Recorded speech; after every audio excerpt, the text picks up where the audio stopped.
Growing up, I often felt overshadowed, with my parents distant and preoccupied with work. Books became my refuge, offering an escape from the loneliness that followed me into my teenage years. I craved connection, someone to fill the emptiness I carried with me. That all changed when I met Anne-Marie Santos in middle school. She brightened my life, and our friendship quickly evolved into a romance that lasted through high school, college, and eventually marriage. I knew from the start that I wanted her in my life forever, despite my parents' concerns. We were close, but maintained our own lives. Yet the moments we shared were always the most special. She was my best friend, and I made her my wife. Anne-Marie and I were opposites in many ways. She was outgoing, I was reserved. She was athletic, and I was more academic. Despite our differences, we had a genuine connection that kept us together. We never forced our relationship, but we always prioritized each other, sharing everything from dreams to fears. I wasn't sure if I believed in soulmates, but if they existed, she was mine. When I asked her father for her hand in marriage, he questioned everything, and I had to prove my love for her. I made a choice to love her, through good times and bad. Unfortunately, the worst came only 3 years later. I still loved her and wanted her happiness, even if it meant sacrificing my own. In recent months, Anne-Marie had become distant, coming home late and no longer smiling when she saw me. The realization that the person you love no longer loves you is devastating. One evening, she quietly entered the dining room, and I noticed the change in her demeanor. "Hi, Annie." "Hey, Gavin. Are you okay?" "Not really. Please sit so I can explain." I had rehearsed this moment, knowing I had to make the hardest decision of my life, letting you go. "Annie, I love you and always will. I don't want to argue or accuse. I just want us to decide together what's best, okay?" "Of course, Gavin. What's going on?" Her anxious eyes gave her away. "Annie, I've always wanted your happiness, but I know you're not happy with me." She teared up, and oddly, it was a comfort to see she was upset. "I don't want to dig into details. It'll just hurt more. But if we can agree you're unhappy, it'd mean a lot," she whispered. "Yes, Gavin, I know. Thank you. Your honesty reassures me I'm making the right choice. I want a divorce." Miguel Santos was a man I respected deeply. He and his wife, Maria, raised 8 kids in a small house in a tough neighborhood. He was strong and tough, but it was his loyalty to his family that impressed me most. I owed him an explanation, so I sat with him on his porch over a few beers and finally told him, "Mio, why are you here?" "It's harder than I thought. Sir, I've loved no one but your daughter since I first met her. I promised you I'd always put her first, and that's what I'm doing now, even though I'm leaving Anne-Marie." As expected, he was angry, mixing English and Spanish in his demand for an explanation I couldn't fully give. "Sir, I love your daughter, but some things have to stay between us. It hurts to admit our marriage has failed, but I believe it's for the best. I wanted you to hear it from me." Eventually, he calmed down enough to let me share some details. Though upset and embarrassed, he allowed me to leave without further confrontation. Anne-Marie didn't cry or argue, and while I was relieved, a small part of me wished she'd beg me to stay. But she didn't, and that confirmed my decision. Her only reaction was when I mentioned talking to her father. "I spoke to your dad today and explained what I'm about to tell you. I hope we can part ways quickly. I don't want financial ruin on top of everything else. I've prepared the paperwork for dividing our assets, especially the house. Please review them and let me know by next week." "Okay, Gavin, I'll review them." I can already hear the criticism. Why not go after her and her lover? First, I don't have those skills. The last fight I got into was in high school when someone made Anne-Marie cry. I almost got expelled for it, but Miguel Santos helped keep things quiet. The second reason was my own mental health. I was a wreck, losing sleep, and almost got fired. I had no one to turn to. My mom died of chest cancer in college, and my dad, who became a hard drinker, moved to Florida and cut off contact. I needed a fresh start, and to do that, Anne-Marie had to agree to the divorce. I was only 25 and needed to rebuild my life. Revenge wasn't on my mind. 2 weeks later, we sat in the attorney's office. Anne-Marie gave up the house, which we agreed to sell. We split our accounts, and she kept the new car while I kept my old truck. Everything was settled except for the 90-day waiting period. The only thing I regretted was lying to Anne-Marie. "Where are you going to live, Gavin?" "I rented a small apartment near the office. I'll stay there until I figure things out." "Good. I guess I'll see you at the house closing, right?" "Absolutely. See you soon, Annie." In reality, I wasn't staying. My truck was packed, and I left my wedding ring on the kitchen table with a note that read, "Goodbye. I will always love you. Be happy." Before leaving town, I said goodbye to Miguel Santos. "Mijo, you and Anne-Marie belong together. Can't there be forgiveness? Remember your vows?" "Yes, it's too fast." "Sir, I've forgiven her in my heart. I love your daughter, but I need peace." Maria Santos hugged me at the door. As she let me go, she softly said, "God bless you, mijo. I will miss you." I left quickly before I broke down. When your spouse is unhappy, it's helpful to know why, but I had no clue.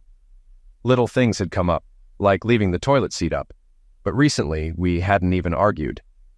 I thought maybe she was stressed with work, but she said she'd be fine. Trying to improve things, I did more around the house, cooking, dishes, laundry, hoping she'd notice. After a few weeks, I even cleaned the bathroom, a chore I hated. If I hadn't cleaned it, I might not have found out. I wouldn't have emptied the trash and discovered the pregnancy test. I dug deeper and found a positive test, then checked the birth control pills. They were untouched. That's when I realized another man had gotten my wife pregnant. But who? It didn't take long to figure out. I called Anne-Marie, intending to ask, but her number was forwarded to the front desk. They said she had already left. Her car was still in the lot, so I drove to her office. About 20 minutes later, my hope that she had an accident vanished. 30 minutes later, I had my answer. Her boss, Michael James, pulled up next to her car. They kissed openly. My smile, once hers, was now for someone else.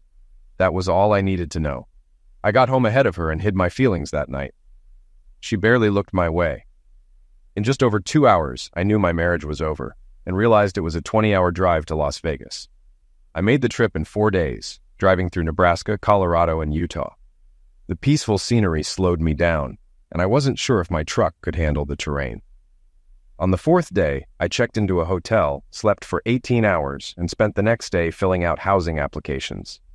Less than a week earlier, I was a newly divorced 25-year-old with no family. Now I was a first-year law student in a dorm room, starting a new life. I wish I could share stories of new adventures after college, but the reality was different. I had no experience dating. Gavin and Anne-Marie had always been a pair. I had no idea where to start.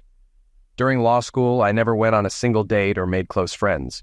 If anyone showed interest, I missed the signs. Instead, I buried myself in studies, using school as an escape. I spent 4 years earning my Juris Doctor and MBA, aiming for a 4.0 GPA. Anne-Marie and I once talked about going back to school when we were financially stable. So, when I moved on, I took the LSAT, applied to schools, and got accepted in Las Vegas with a full scholarship. I didn't know much about the school or the city, just that it was far from home. Once a month, I'd write to Mr. and Mrs. Santos about my studies. It was a habit I picked up from my parents, perhaps out of routine or a need to feel someone cared. 13 weeks into my first semester, I received a package confirming the exact value of my broken heart, $7,642 after fees. It was probably the third most depressing day of my life. Occasionally, I'd get an email from Miguel or Maria Santos. I never told them where I really was, and they never asked. They'd share updates about their other children, but never about Anne-Marie, letting me imagine I still had a family that cared. For the first 6 or 7 months, I kept in touch. They never explicitly mentioned forgiveness or reconciliation, but hinted at it until, suddenly, the hints stopped. I never doubted Anne-Marie would keep her baby. But I wondered if she'd tell her parents the truth before it became obvious. I also wondered if Michael James would leave his wife and 3 kids to do right by Anne-Marie. I didn't have the courage to ask. But I knew a child born to a black man wouldn't look like me.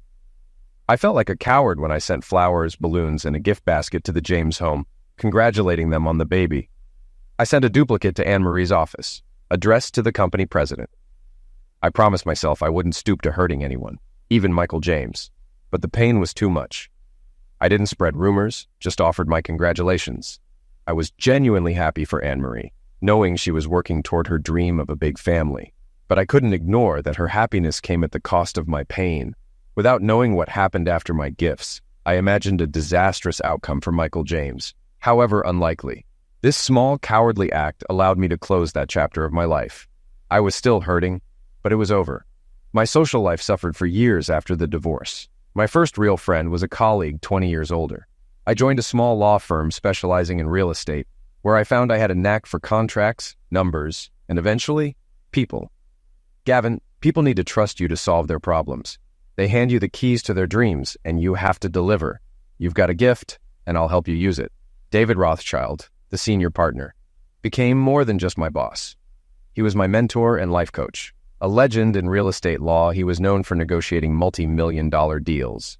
He made me his next project, and just 90 days into my career, he gave me my first evaluation. Gavin, you're dedicated and meticulous. You do excellent work.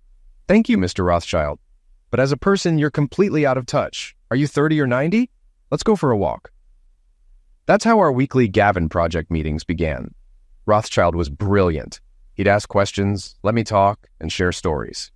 I opened up about everything: my life, parents, law school, and Anne-Marie. We have a lot to work on, but also a lot to work with. Now, let's get back to the office. At first, I didn't understand his motives, but after 3 years, the results were clear. His subtle guidance helped me grow. I started going to the gym, learning to cook, making better investments, and buying real estate. Without his help, I might have had a nice middle-class life. With it, I became a confident, successful business person. Rothschild never wanted credit, saying, "Watching you succeed is thanks enough." I worked with Rothschild for almost 5 years. After helping me succeed in business, he turned his focus to my personal life. One day, he casually asked, "Gavin, what are you getting your parents for their anniversary?" I was confused since both my parents had passed away, and he knew that. "Come on, Gavin. Next month, Miguel and Maria Santos will be married for 50 years. Only a jackass wouldn't mark an event like that." He was right. The Santos were like parents to me. I kept in touch with them, sending messages and gifts. For their 50th anniversary, I gave them the best: first-class airfare, a 5-star hotel stay, a limo, fine dining, and VIP show tickets in Las Vegas. I sent it with a note: "Happy anniversary. Use these as you wish. Love, Gavin." I didn't expect anything in return, so I was surprised when I received a call at noon the next day. "Gavin O'Connor," I answered. "Oh, mijo, what a wonderful surprise." "But this is too much," Mrs. Santos exclaimed.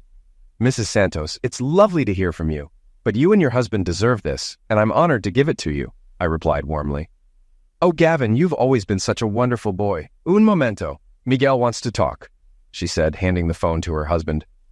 "Gavin," Mr. Santos began. "Yes, sir," I responded, knowing what was coming. "Gavin, this is too much. I can't let you go to such lengths. I can't imagine the cost. It's too much," he continued, his words rushing out. "Senor Santos, Miguel, Papa," I interrupted gently. "Yes, Gavin," he replied, finally pausing. "This gift doesn't even begin to repay the kindness you've shown me over the years. It brings me joy to give it to you. Please accept it in the spirit it was intended," I said sincerely. After a brief silence, he responded, "Si, mijo, we accept." "Wonderful. Happy anniversary," I said, feeling relieved. The conversation shifted to the trip details, and I explained all the highlights I thought they'd enjoy. After exchanging many words of gratitude and love, we ended the call, and for the first time in nearly a decade, I felt a sense of peace. As I reflected on that, I noticed Rothschild standing in my doorway with a big grin on his face. "Damn ungrateful kids," he teased. "Shut up, old man," I shot back with a smile. The Santos vacation didn't unfold as I had expected. I assumed they'd use the gift for sightseeing, fine dining, and relaxation. They did, but they insisted I join them every step of the way. It was clear they hadn't even been in their room for 5 minutes before my phone rang. "Gavin O'Connor," I answered again. "Mijo, when are you coming to see us?" Mrs. Santos asked eagerly. "Hello, Mrs. Santos. How was the flight?" I inquired, trying to buy a moment to think. Good. Miguel says we need to rest for a bit, but then we're ready to go."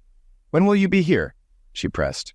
"I can be there in about an hour," I replied, realizing I'd have to rearrange my day. "Great, mijo. See you then," she said cheerfully before hanging up. Honestly, I hadn't planned on spending much time with the Santos during their trip. They had plenty to do, and I had a pile of work on my desk. I was figuring out how to manage my schedule when Rothschild walked in with 2 paralegals.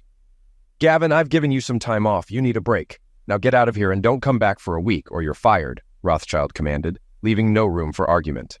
The paralegals quickly packed up my work and cleared my desk. "Gavin, spend time with your parents. I'll handle the rest," Rothschild said, his tone softer but firm. So I did. The Santos insisted on visiting my office, though. Rothschild, who rarely joked about work, seemed ready for us when we arrived.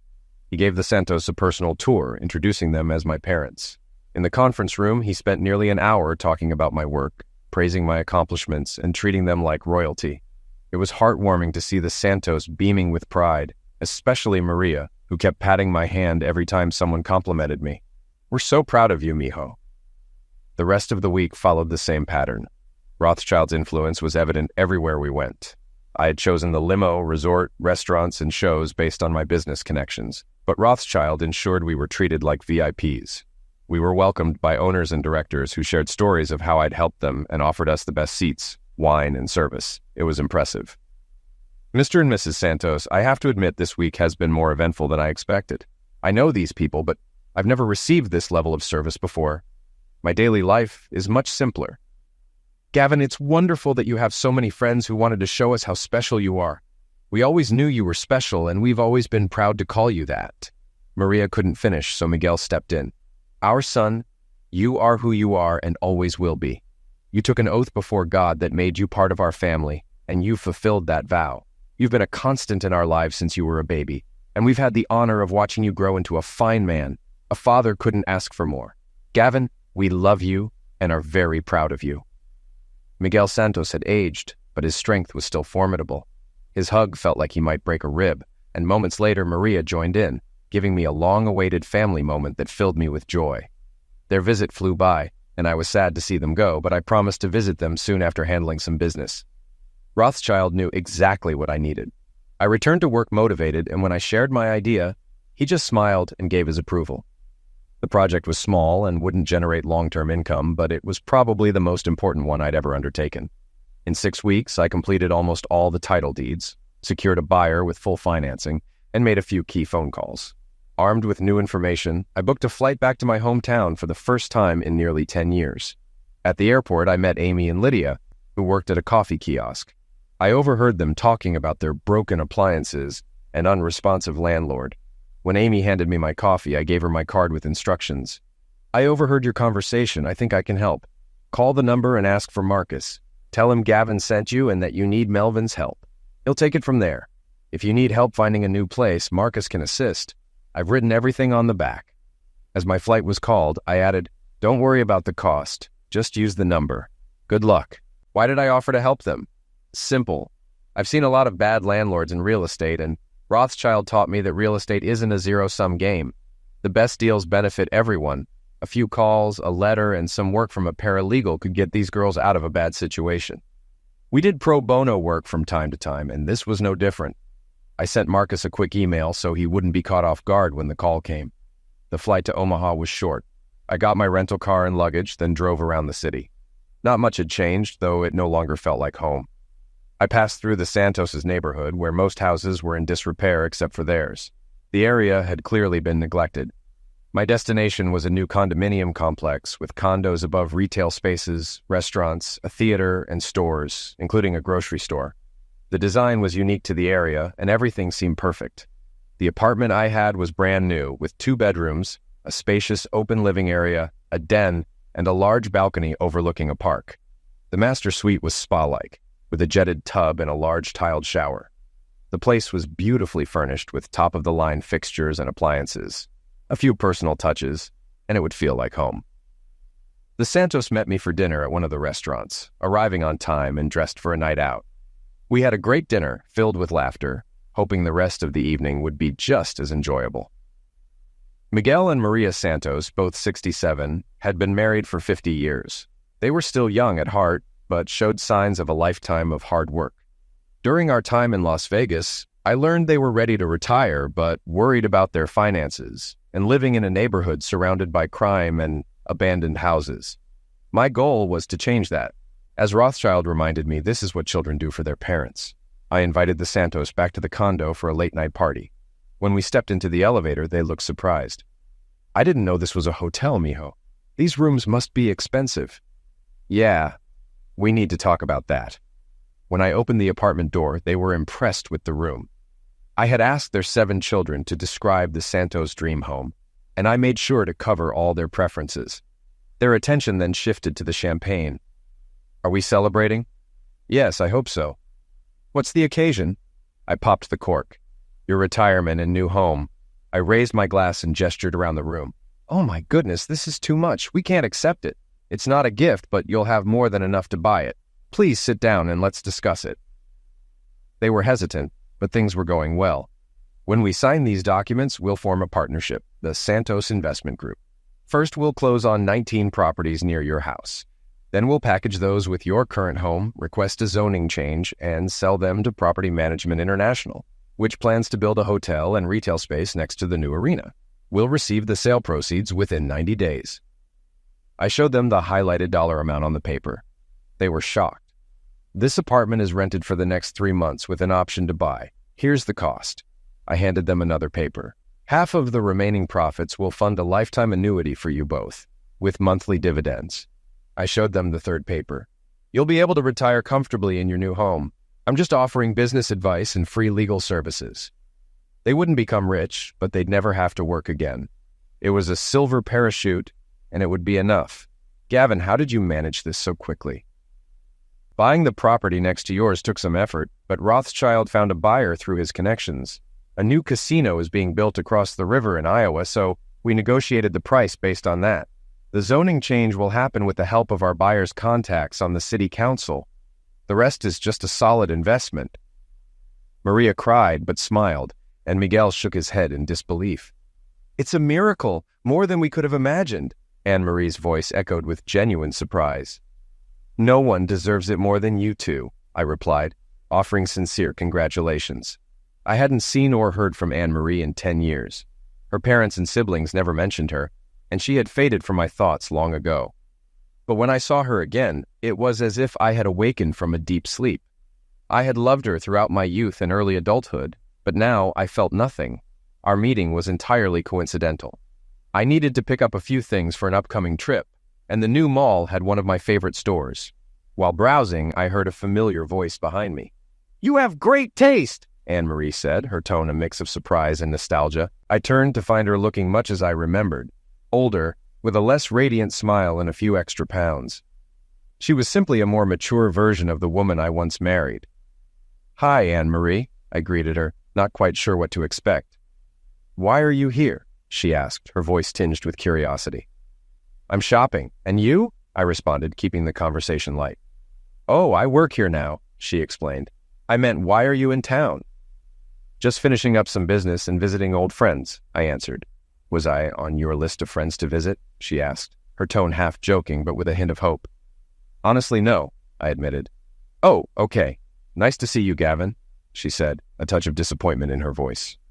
"You too, Anne-Marie," I replied, thinking that would be the end of it. Awkward, but manageable. I didn't expect to see her again, but as I was leaving, I noticed her at the cash register. After finishing her transaction, she approached me again.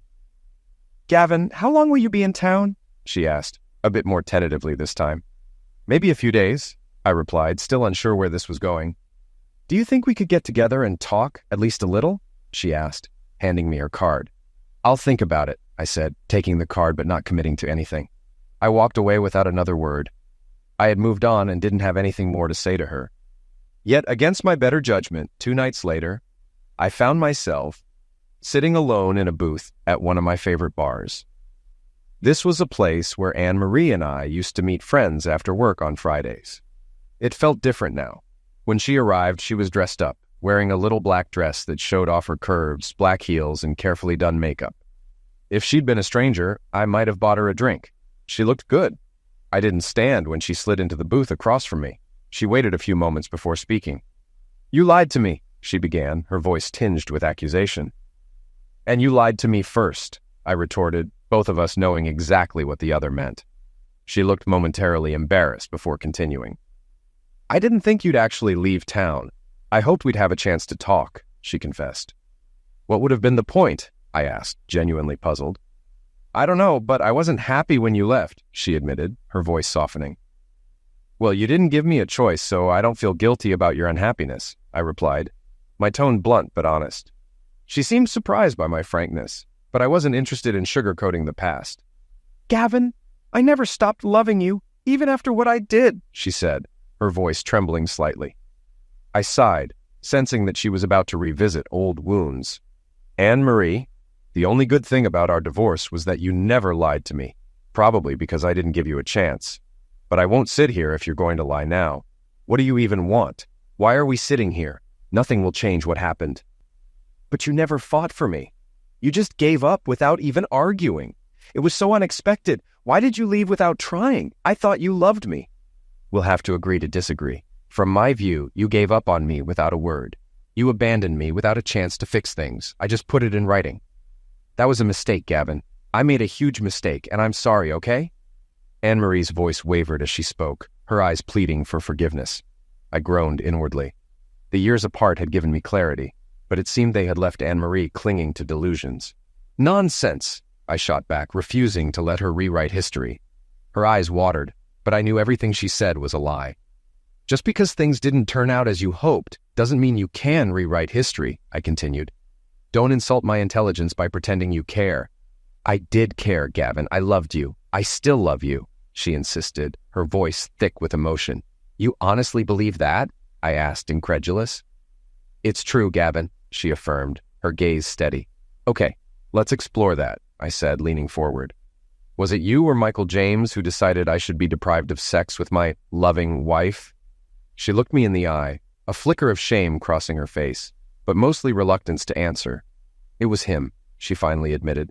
So your endless love for me let you sleep with another man and follow his wishes, knowing it would hurt me, I said, my voice dripping with sarcasm. Gavin, she started, but I cut her off. How long did you wait before stopping birth control? I demanded. What? Well, she stammered. You didn't accidentally get pregnant. You wanted him to father your child. When were you planning to tell me?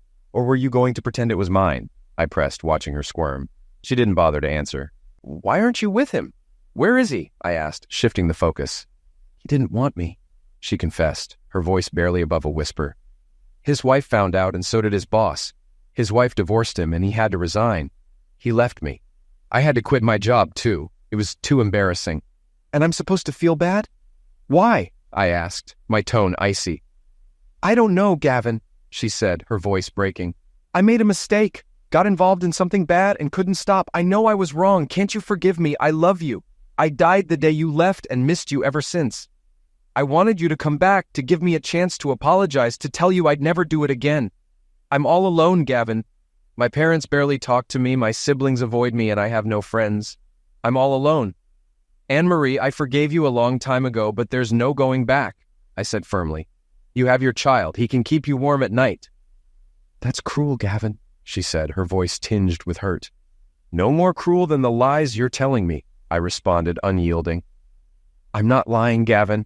I want another chance. It's what I've dreamed of all these years, she pleaded. It's never going to happen, I stated, leaving no room for doubt. Why, Gavin? I know you love me. You said you always would, she reminded me, desperation creeping into her voice. I've always loved you, but that's not enough, I admitted, feeling the weight of the truth.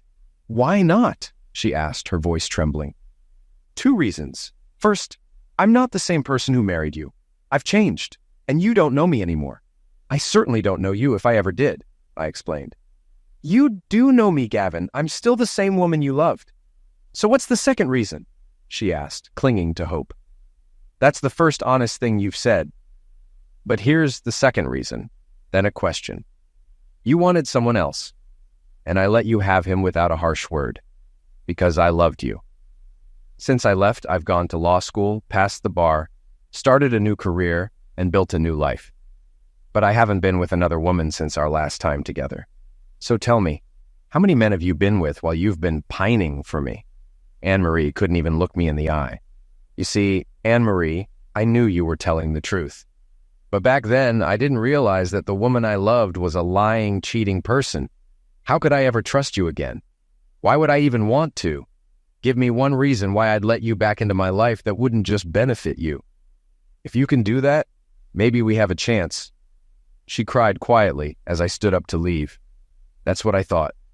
Goodbye, Anne-Marie.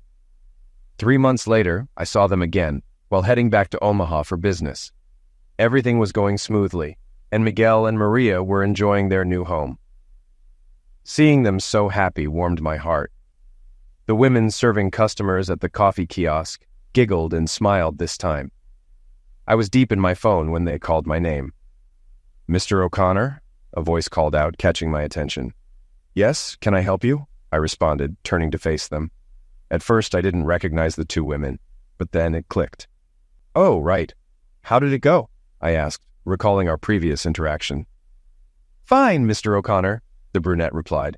We wanted to thank you, but we didn't know how. It's Gavin, and no thanks are necessary. I'm just glad it worked out, I said with a reassuring smile. The brunette, a pretty woman named Amy with curly hair and a friendly smile, spoke while her cousin, Lydia, a shy blonde, stood quietly beside her. As my flight was announced, I began to gather my things, preparing to board. Nice to see you both again, I said, ready to leave. Just as I was about to step away, Amy ran up and handed me a napkin with a phone number scribbled on it. We'd like to thank you properly. Will you call when you get back? She asked, her tone hopeful. Caught off guard, I simply nodded. Sure, no problem, I replied, tucking the napkin into my pocket. On big holidays, the family always gathered. Easter, Thanksgiving, Christmas, 4th of July, and Cinco de Mayo. It was unusual to ask everyone to gather in September, but that's what I did. I was surprised everyone fit into the Santos' new apartment. The space was cozy but comfortable for the gathering. They all looked at me, waiting for what I had to say. It was going to be one of the hardest things I'd ever done. Maybe they wouldn't think it was my place to speak, but it felt right. As Rothschild always said, I was following my gut. I wanted everyone here, so I only had to say this once, and you all could hear it at the same time. Being treated as a full member of this family has been one of my greatest joys. Miguel and Maria, your love and support helped me through tough times, and I'll always be grateful. But I also remember that Anne-Marie was part of this family too. She shared in the joy and pain like the rest of us. She cheated on me, and I made hard choices because of that. But she didn't cheat on any of you. A few months ago, I spoke to her for the first time in 10 years. It was a painful conversation. I said harsh things to her. But what hurt most was what she told me about all of you. So, with all due respect, I need to say this. You all need to stop being little a-holes and stop ostracizing your daughter and sister. Until she's back where she belongs, I want nothing to do with you. Mr. and Mrs. Santos, I won't contact you, and you shouldn't contact me until this nonsense is over. The shocked expressions on their faces didn't bring me any satisfaction. With those words, I walked away from my foster family, unsure if I'd ever see them again.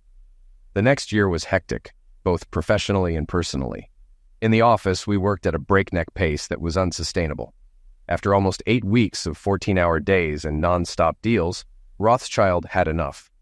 One evening in the conference room, he let us know. That's it, I'm done. I can't stand the sight of any of you. We're closed. Everyone, get out of here and don't come back for a week. I'll pay you if I don't have to see you. Then he walked out of the building. On the first day of my mandatory break, I cleaned my apartment and discovered furniture buried under piles of papers, clothes, and takeout containers. I sorted my laundry, emptying my pockets as I went, and found the napkin with Amy's number on it. By the third day, with a clean apartment and updated closet, the napkin was still sitting on my dining room table like a centerpiece, so I decided to call. I sounded like an idiot. Hello? Amy answered the phone. Yes, can I speak to Amy, please? I stammered, suddenly feeling nervous. This is her, she replied. Oh, hi, Amy. This is Gavin O'Connor. We met at the airport. You gave me your number? I reminded her, hoping she remembered. Yes, I remember you, Gavin, she said, her tone warm and familiar. Well, I know it's short notice, but would you and Lydia like to come over for dinner tonight? I thought I'd cook for you both and hear how things went with your apartment. We got kicked out of the office for a week and I'm bored, I explained, trying to sound casual. She giggled and I felt a bit embarrassed by my rambling. Gavin, we'd love to have dinner at your apartment tonight, Amy replied enthusiastically. Fantastic. Great. Can I get your address? I asked, realizing I hadn't given her the details yet. I provided my address, feeling a bit flustered but excited. Later, when they arrived, I felt much more comfortable talking to Amy and Lydia in person. Lydia was still quiet, but she made eye contact and smiled, which was more than enough to put me at ease. This is a great apartment, Gavin. Do you host parties here often? Amy asked, looking around appreciatively. My apartment was impressive, mostly because it was part of a project Rothschild and I were working on. I had jumped at the chance to buy a 3-bedroom penthouse with a fantastic view of the Strip, but I didn't mention that I also owned the building. Actually, you're the first visitors I've had, besides my boss, I admitted. Really? No girlfriend? Amy asked, surprised. Nope. I haven't even been on a date since my divorce 10 years ago, I said casually, focusing on the meal I was preparing. Amy and Lydia sat at the kitchen island, sipping wine while I cooked. Amy asked me a lot of questions, and I enjoyed the conversation. It was refreshing to talk to someone other than my boss and coworkers. As I continued cooking, I noticed both of them staring at me in shock. What? Did I say something wrong? I asked, puzzled by their reactions. You haven't been on a date in 10 years, Gavin, Amy repeated, clearly astonished. No, I haven't. I've been busy with work and studies. Is that weird? I asked, genuinely curious. Yes, Amy said emphatically, and even Lydia nodded in agreement. Well, I guess it is kind of weird, I conceded with a shrug. Jesus, Gavin, I can't believe it, Amy said, shaking her head in disbelief. It's true. Anyway, dinner's ready. Let's eat, I said, steering the conversation back to the meal. Dinner was fun, filled with laughter. I learned that Amy was in her final year studying hospitality management, and Lydia was studying English with a focus on creative writing. They were both 22 and had been living together since they were 18 when Lydia's parents passed away. Amy mentioned that Lydia liked me and would eventually open up more. The atmosphere felt a bit electric, and I wondered if they were flirting with me. I enjoyed the attention, even if it was just in my head. At the end of the evening, both girls gave me a brief hug and kiss on the cheek before leaving, with Amy suggesting we meet again soon. I jokingly said I was free for the rest of the week, and to my surprise, they showed up the next day with a picnic basket. We ate lunch on the balcony and enjoyed the day until it got too hot. Then they left for work. They took my invitation seriously. The next evening, they returned with pizza, popcorn, and a movie. They shared the couch while I settled into my favorite chair. The following day, Amy asked if they could use the pool. I assured her I'd take care of it. When they arrived, I had keys to the pool and gym for them, along with a locker. Sometimes it's good to be in charge. They had a surprise for me, too. When they came out in their bikinis, I realized I'd need to step up my workouts. After my week off, we fell into a routine. I'd work during the day, and they'd visit a few evenings a week for dinner, a movie, or just to hang out. On weekends, we found activities to do together. They also used the gym regularly, even when I wasn't there. Rothschild loved teasing me about it. If I didn't know you so well, I'd think you were dating 2 women at the same time. Give me a break, man. We're just friends, and keep your fantasies to yourself. About 4 months into our friendship, I noticed something was off. During a quiet Friday night dinner at my place, the girls seemed unusually reserved. As dinner wrapped up, the tension was too much to ignore. Girls, is something wrong? No, not really. Lydia hesitated, then spoke. Amy wants to ask you something, but we're not sure how to phrase it. Amy, you can ask me anything. I have no filter with you two. Just ask, and I promise not to be offended by my answer. Amy took a deep breath. Why haven't you ever made a move on us? Don't you find us attractive? I was caught off guard and took a moment to collect myself. You're both stunningly beautiful, but I haven't made a move for 2 reasons. First, I don't want to ruin our friendship or make you think I'm some old guy hanging around for kicks.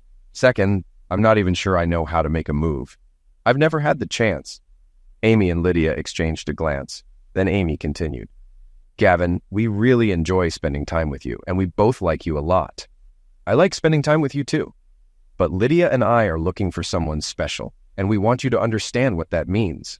Ladies, you're both extremely attractive, and I'm sure you'll each find someone special without any problem. Lydia seemed like she wanted to say something, but Amy pressed on.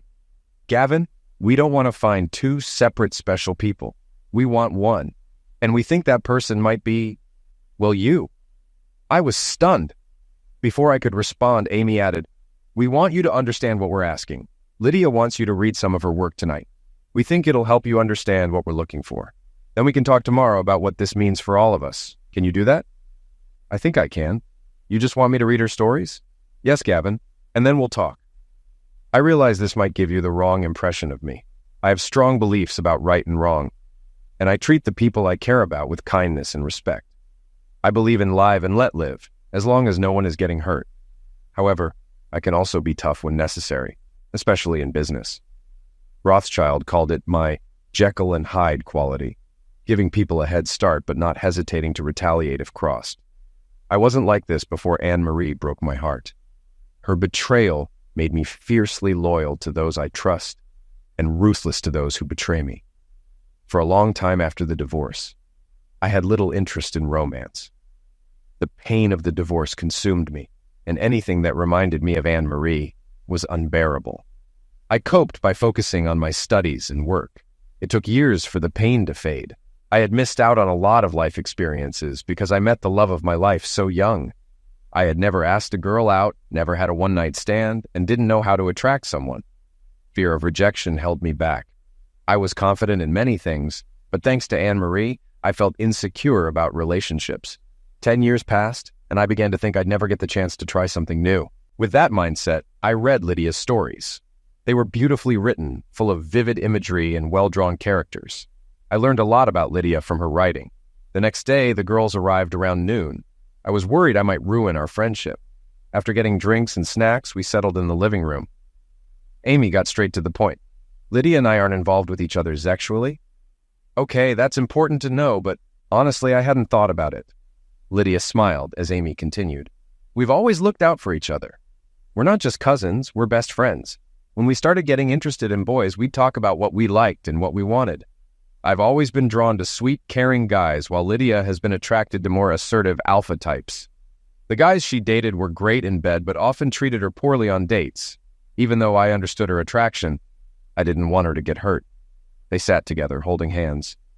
Then our worst fears came true. One of Lydia's boyfriends became too aggressive, and a few weeks later she found out she was pregnant. The pregnancy didn't go well, and they had to terminate it for her health. Complications arose, and Lydia can't have children. Tears filled their eyes. We had always dreamed of our children playing together. We were only 19, and that dream ended before it could start. But I love Lydia more than a cousin, more than a friend. We decided our dream didn't have to end. We would share my children and raise them together as co-mothers. They looked at me, gauging my reaction. I was moved by Amy's selflessness. It was one of the saddest, kindest, and most beautiful stories I'd ever heard. They smiled softly. But then we had another problem, finding the right person. The guys I liked were too weak for Lydia, and the ones she liked were too arrogant for me. We needed someone special, kind, yet confident. And then we met you, Lydia whispered, speaking to me for the first time. My heart raced. Amy continued. You helped us without asking for anything in return. It was one of the nicest things anyone had done for us. As we got to know you, we realized you might be the one we were looking for. We decided to be honest with you, even if it meant risking our friendship.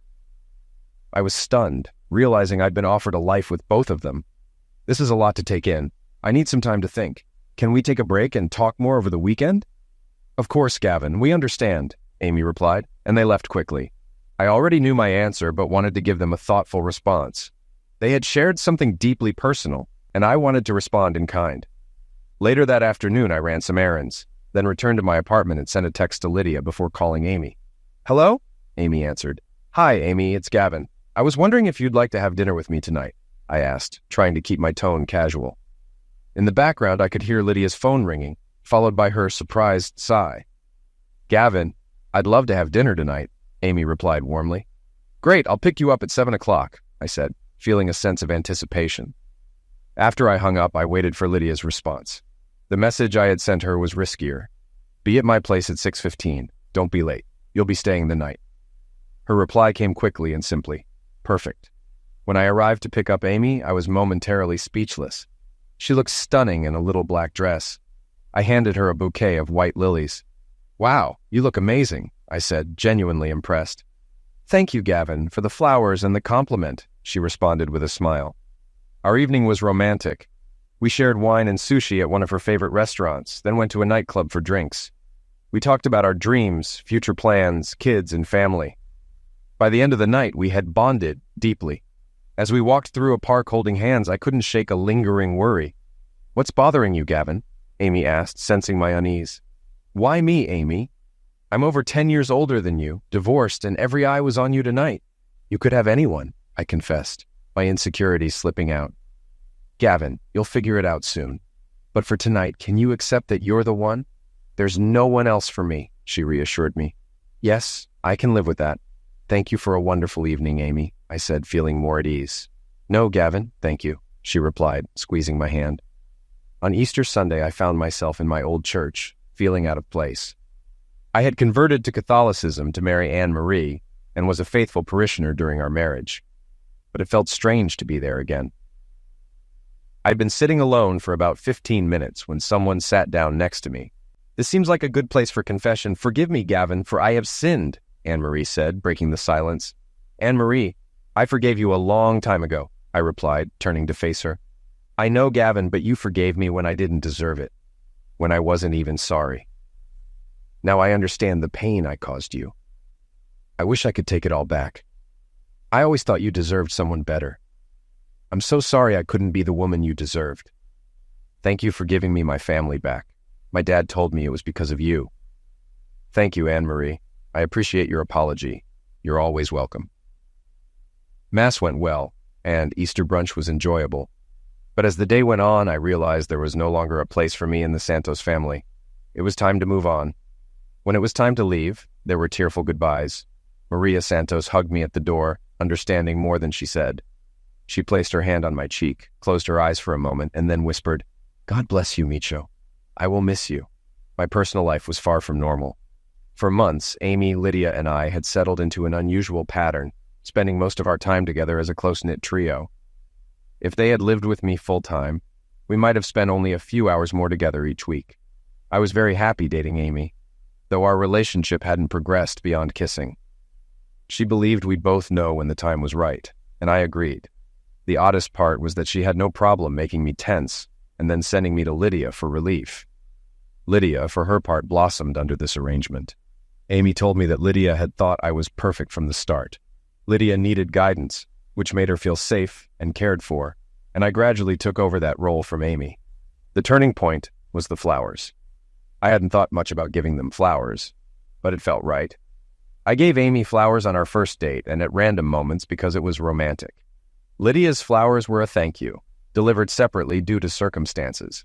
My first date with Amy was wonderful, but as I returned to Lydia, I worried I wouldn't meet her needs. I needn't have worried. Over the next few months, I thought a lot about how to win Lydia over, but that first night, instinct took over. When Lydia walked in with the biggest smile, holding her flowers, I knew I'd done the right thing. As I left Omaha for the last time, I felt a deep satisfaction. I had survived Anne Marie's betrayal, started a new life, and built a career. But something was still missing: real happiness. On the way home, I made a stop, bought 2 things, and quickly returned. When I got home, Amy and Lydia were happy to see me, and we had a light, fun dinner together. I hoped to make our lives even better. After dinner, as they cleaned up in the kitchen, I watched them working together, enjoying the task simply because they were together. "I know why we haven't had sex," I said.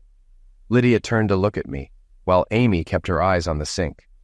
"When we make love for the first time, it will be to create life, to share a piece of ourselves for a common purpose. That's why we'll be together. But there's an even more important reason. You'll be giving Lydia and me something we can't get on our own, a child." Lydia smiled through her tears. "I think you've been waiting for me to realize this, and you've waited long enough." I knelt down and pulled out a box. Lydia began to jump with excitement as I opened it. Amy slowly turned, tears in her eyes. "Amy, will you marry me?" "Yes, Gavin, I will. I'll love you forever and give you everything I have." Amy and Lydia hugged first, showing how close they were and how much we all needed each other. I slipped the ring onto Amy's finger, and Lydia admired it. "That's a beautiful ring, Gavin. You're not left out, Lydia. You're a vital part of our lives." I pulled out a second box containing an ankle bracelet with a diamond set in a Celtic knot with 3 birthstones: ruby, sapphire, and amethyst. "Lydia, we love you and need you. Please don't ever leave us." Amy was crying, but Lydia was calm as I fastened the bracelet around her ankle. "I'm home, Gavin. I'm not going anywhere." We were married 3 months later in a small ceremony with Lydia beside Amy and Rothschild next to me. 6 months later, Aidan James O'Connor was born. Twins Sophia Marie and Stephen Michael followed, and then baby Olivia Rose. The boys looked like me. Sophia was a tiny version of Amy, and Olivia was a clone of Lydia. Their bond was instant and unbreakable. Were Amy and I jealous that Olivia treated Lydia like her only parent while we were like a beloved aunt and uncle? Not at all. Amy and I lived as husband and wife, but Lydia was always close. My journey to happiness took time, but I found my place again. Our life together was as perfect as any relationship could be.